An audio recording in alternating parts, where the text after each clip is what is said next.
Mambo vipi mtazamaji wa Kariakoo Media? Kupitia Kariakoo Media unapata story mbalimbali za kimichezo ukiwa na mimi Esther Msofe. Na taarifa ambayo ipo mezani hapa, kamati ya uendeshaji na usimamizi wa ligi ya bodi ya ligi kuu Tanzania TPLB katika kikao chake cha Oktoba 2, 2025 ilipitia mwenendo na matukio mbalimbali ya ligi na kufanya maamuzi yafuatayo. Mechi nambari 014 Young Africans mabao matatu dhidi ya Pamba Jiji ambao hawakupata bao. Klabu ya Pamba Jiji imetozwa faini ya shilingi milioni 5 kwa kosa la kuchapisha picha jongeo na maanisha video kwenye ukurasa rasmi katika mtandao wa Instagram ikionyesha wachezaji wa klabu hiyo wakifanya mazoezi gizani ndani ya uwanja wa Benjamin Mkapa Septemba 23, 2025, jambo ambalo lilizua taharuki na kuchafua taswira ya ligi, huku ikikosekana sababu ya msingi ya wao kufanya hivyo. Timu ya Pamba Jiji ambayo ilikuwa na mchezo tajwa hapo juu dhidi ya Young Africans ikiwa haijatoa taarifa yoyote kwa klabu mwenyeji, mamlaka za uwanja wala maofisa wa mchezo,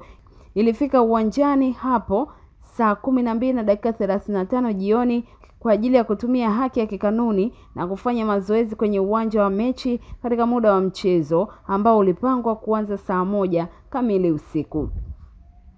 Baada ya kufika uwanjani ambapo taa zilikuwa hazijawashwa, viongozi wa ufundi wa timu hiyo waliendelea na programu yao kwa kuanza kuwafanyisha mazoezi wachezaji gizani, huku wakisikika wakitoa kauli chafu na za kejeli kwa mamlaka za soka kuwa zinawahujumu, wakisahau kuwa hata muda wa kuanza mazoezi ulioainishwa kikanuni, muda wa kuanza mchezo ulikuwa haujafika, na kwamba wahudumu wa uwanja huo walikuwa wanaendelea na taratibu za kuwasha jenereta na taa za uwanjani. Wachezaji hao waliendelea na mazoezi yao, lakini mara baada ya taa kuwaka kikamilifu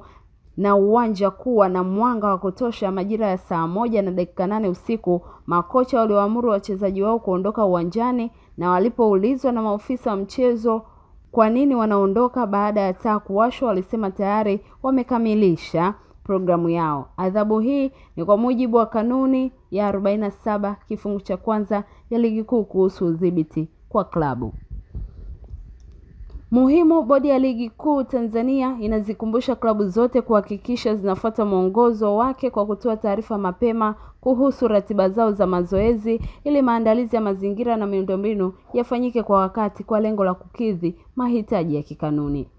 Mkurugenzi wa mashindano Ibrahim Mohamed na walinzi wa uwanjani na maanisha steward wa klabu ya Young Africans Sudi Hussein na Shamte Mkumba wamefungiwa kwa kipindi cha miezi 3 kila mmoja kwa kosa la kufanya kitendo ambacho ni kinyume na maadili ya uongozi wa mpira wa miguu kwa kuwazuia maofisa wa mchezo tajwa hapo juu kutekeleza majukumu yao ya kiusalama wakati wa mchezo huo. Maofisa hao wa Young Africans walipinga na kuwazuia maofisa wa mchezo huo kutumia walinzi wa uwanjani steward walio chini ya shirikisho la mpira wa miguu Tanzania TFF kwenye eneo la kuchezea pichi, wakitaka watumike walinzi wengine, jambo ambalo ni kinyume na masharti yaliyoainishwa kwenye sura ya 2 kanuni za ulinzi na usalama na shirikisho la soka barani Afrika na maanisha CAF. Pamoja na zuio hilo, Sudi Hussein na Shamte Mkumba walitoa kauli za vitisho kwamba watampiga mlinzi yeyote mwingine atakayesogea eneo la kuzunguka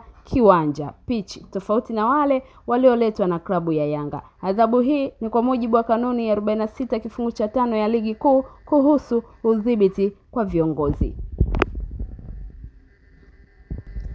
Taarifa nyingine, mechi nambari 022 Mbeya City dhidi ya Young Africans, mchezo ambao ulimalizika kwa sare ya bila kufungana. Mchezaji wa klabu ya Young Africans Ibrahim Abdul maarufu Baka amefungiwa michezo 5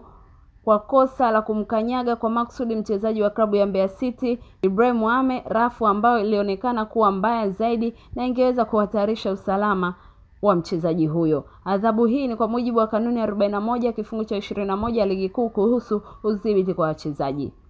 Mwamuzi wakati wa mchezo tajwa hapo juu Omari Mdoe kutoka Tanga ameondolewa kwenye orodha ya waamuzi kwa mizunguko 5 kwa kosa la kushindwa kutafsiri vyema sheria za mpira wa miguu na kushindwa kuchukua hatua